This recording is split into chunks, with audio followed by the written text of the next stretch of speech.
lower control arm off of this thing.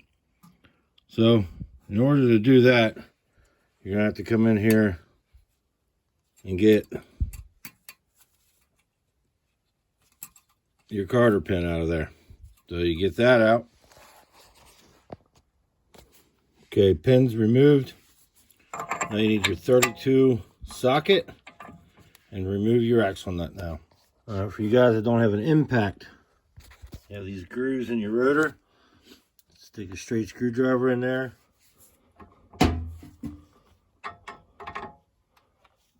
$17. Get these out of here. We have your 12 here. You have to remove that. It's free. Then you can move that out of the way. And with that, you can push the axle in like that. Push it in as far as you can. And then you bring this out and pull the axle out. Here's your ball joint nut, which is a 19 millimeter. And see, with this all on here again, axle has to come out this way. 19 in there, and it literally gives you the best way to do it. And that's the way you're going to want to torque it too, with the torque wrench. So you get this out of here next. Tie rod in that needs to come out. So we're going to take that out. That's a 17 as well. The tool I highly suggest when you do this job and having for any automotive job is a brass hammer. Get yourself a 2-pound brass hammer. So you can take this and literally hit it here. If you did that with a regular hammer, you would mess them threads up and be gone. The regular hammer you can tap here. Just be careful you don't knock it on out, but now we have that. We just put that off to the side. Tie rods off to the side here. Now you want to pull these out. Get those out of there, and then that'll allow you to get to your ball joint. All right, you got that off of there now.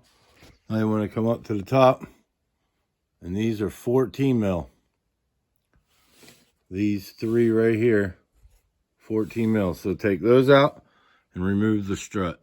Okay, as you can see, we have it out of here, and the ball joint still had grease, OEM one, but it is cracked, so not good. Now what we want to do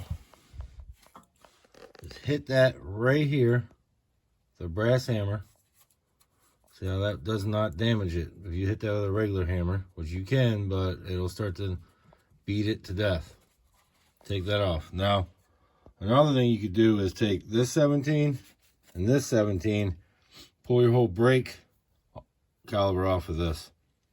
I let mine on. You just got to make sure you got enough room to set it in something. I'm going to set it in this right here beside me, but like I said, we're going to knock that, and this will come right off. Okay, now we have your sway bar link. Now, if you have an original sway bar link like I do, typically they're just round. Sometimes they're square, and they're 14 millimeter, 15 millimeter. And you come in and you put it right in there, and it'll hold it for you. Then you undo it. Most of these OEMs are not like that. Sometimes they have a hex set in here that you can put in there, and then you take your wrench, hold it with that, take a wrench and spin it off. Typically they're way too strong, so usually get a pair of vice grips, put them in there, and if that doesn't work, you can just cut it. You can come in here, cut it with a saw, get rid of it. But typically get yourself a good pair of vice grips, and that'll take it out. And those are 14s, so you can get rid of that right away here. We'll get rid of that and we'll come back. Okay, this one did actually have threads or flat spots. You can kind of see right there. 14 does fit right on it. And this link is really good shape still. It doesn't spin freely. It's really stiff. Ball joint is super good still. Just has that crack right there. So I know it wasn't going to last for, too much longer. And looks like we got a crack over here starting. So it's a good thing we're going to get rid of this. Especially when we kind of go fast in this thing. So the next step is going to be come over here and unloosen your 17 here. All right. Then you got a 17 here, 17 right here. Right there you have another 17. So there's 3 to that. Remove those 3 in the back and that one there, and then your ball joint or your control arm will completely move out. If you are keeping this one, and it is good like this one is, but I have a new one, I change them out. That's a rule of thumb. When you guys are changing these, change the quick link as well. But if you're not going to, want to save some money, you just keep it up here on that one and undo it from this one. That right there is still there, and all you have to do is line it up there. Do now is get around right in that hole. These bolts, spray them all down with PB Blaster. That hole in there, spray it all down with PB Blaster. Spray your bolts down with some PB Blaster. And then we're going to get some anti-seize on everything. Got the new one here from 4 Green.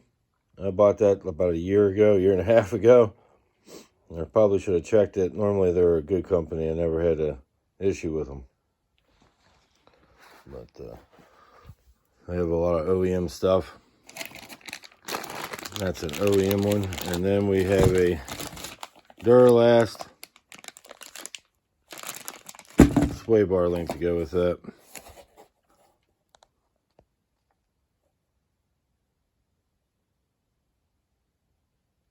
There's your part number. We have a brand new bolt here. I don't have part numbers to these. I'm not sure where they're at anymore. I think I might have a video on these, on this same thing, where you have to cut it out, where this one just came out. So I think it's on that video. But see a little anti-seize on the back side of the nut, and then just a little bit right there on the bolt, and a tiny little bit on the threads. Not much at all on the threads, just a little bit. And that should keep everything from ever seizing again. And big issue on these is right here in the collar. Typically that's what you got to cut out. What I do is anti-seize that hole inside of that hole. So both sides, take the brush in and out of it, coat that sucker up, and then that'll keep that from welding onto the bolt. Usually what they do is weld onto the bolt, and then you have to cut that all out. So that'll keep you from having that in the future problems. Now, to get this in here, you gotta just stick like the back side up, start a few things, finagle it around until you get this lined up. You gotta take your time with it. And I don't have a lift to like really show you how to jiggle it in there. So you'll figure it out. You'll kind of remember how you took it out, and that's kind of how you want to put it back in. So just take your time with it and be easy with it. Don't cross thread nothing. Okay. Now you want to make sure you are lined up down in there. I have these ones back here already finger tight. And what I did was take a jack like this, jack that sway bar up. You see how they have like a cut here? That'll allow you to like move this thing up and down, mostly up, to get this to line up. Now, when you put this in here, make sure you're pushing a little bit to get it to go back, and then make sure your threads are going. See how it's not coming back out? It's definitely threading. And see, I could finger tighten it. If you cannot finger tighten this, you are not in the thread straight. And that's important to make sure you're in them threads straight. So don't be cross threading that bolt. That's you cross thread that one, you're in some shit luck. So nice and snugged up. Then you can get your other jack out from underneath here. Luckily I still had this little jack down here. Forgot about all these tools I have here. Got a lot of tools down here that I forgot I had. I got like triples of everything down here, and quad, triples, all kinds of shit. And then same with the other garage. But yeah, let's get back to this, right? These are snugged. That one's snugged. Yeah, see how that's hitting? You can see it. If you don't jack that up, it's going to be in your way. Then you can maneuver that in the front. You want to keep looking in the front of it. Like I said, you might want to take this off, especially if it's not the first time you've done it. Get in there, move it around. Keep using your finger, making sure that it's going to thread, push it through. It should go a good ways through before it even hits thread. So if it's only going so far, it's probably in there sideways. So you got to get it in there. Just keep going and going until you can get it. Do not cross thread that. Just be very patient, guys. That's all it is, a little bit of patience. All right. So now what we want to do is put our sway bar link in there. What that'll be consisting of is basically dropping this down. And I'll show you. It shows it as well. See this bolt here, 72 to 87.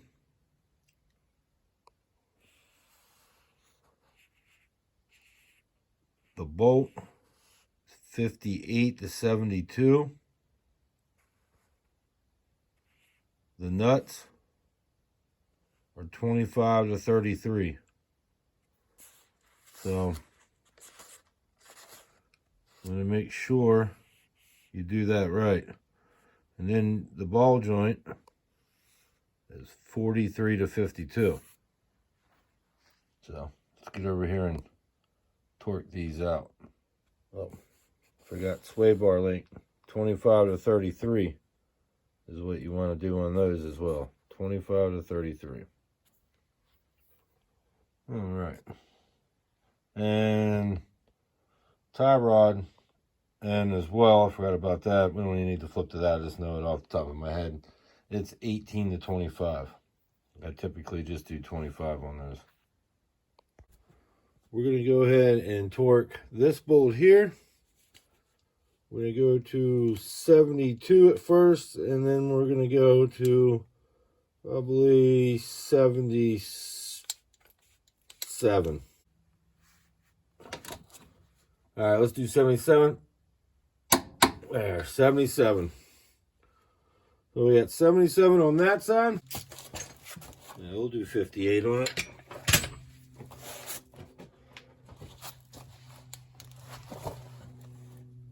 Now remember, that's the bolt that gets that.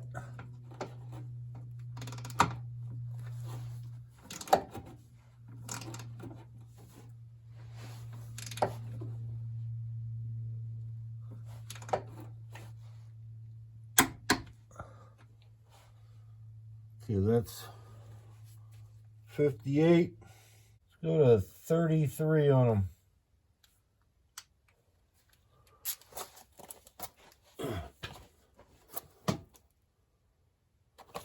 All right, remember, full torque is 33 on these, and that's what I'm going to go to.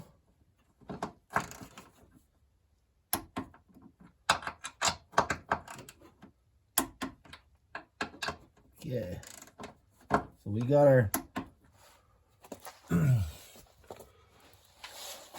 bolts to the control arm done. 15 on these ones. Okay, I always like to do the bottom one first. And then just coming in here, and then you're pushing down on this, getting your link right here so your link is straight. And we'll lose a little grease here while you get everything ready.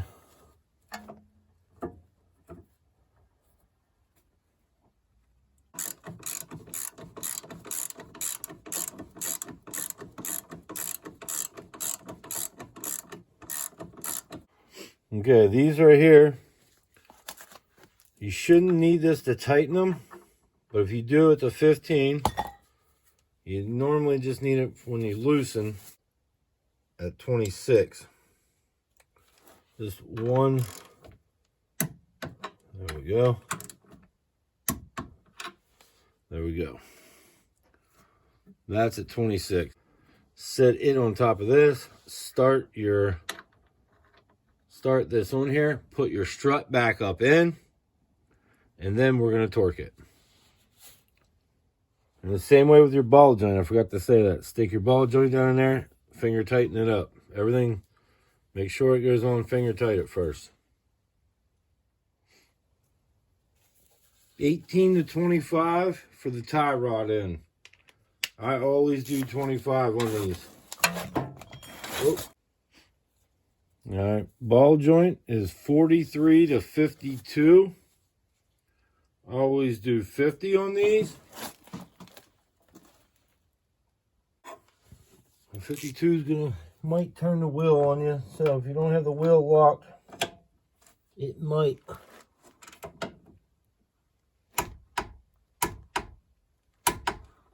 There we go. That's 52 foot-pounds. Okay, strut mounting bolt, 80 to 94 torque, foot-pounds of torque. I guess I should be telling you guys.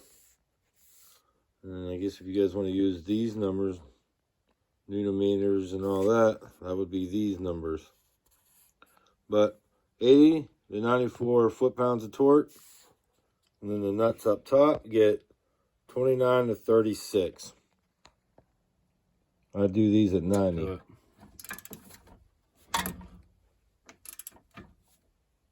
These are at 90. That's where you want them. And then up top, remember 29 to 36 for your top. I do mine at 30. I don't like putting too much torque on these things. All right, the last thing you got to do here after you assemble everything is put your axle nut back on. Washer, axle nut. And that's 148 to 192. I typically only run mine at 150. Sometimes a little bit more because it doesn't quite line up. So run around 160-ish. Basically, you want to go to 150, and if it doesn't line up, go to the next hole to line up to put your pin in, your Carter key down in. Last bolt. Just put that in there, and you just tighten it down, snug it. I don't torque that, just snug it. All right. New lower control arm on the passenger side. Okay, if we were to put this on, we would have put the washer, and then the nut, and then the torque spec that I told you. But we're tearing this car apart, so we're not going to put the axle back in. We're going to let it there. New lower control arm and sway bar link, driver's side. Everything's good to go. Now we gotta start pulling this thing apart, and that'll be on the next video, is us tearing this apart, and we will explain what some of this stuff is. Probably we need to tear this apart because we need some of the parts for that. So we get this out of here, and then we'll start doing gaskets, seals, timing belt, everything like that. Hopefully I didn't bore you guys on this video. Hopefully you like it. Hopefully you liked it. Thanks for watching. Appreciate everybody's likes and comments on the last video. I really do. Thank you guys. See you in the next one.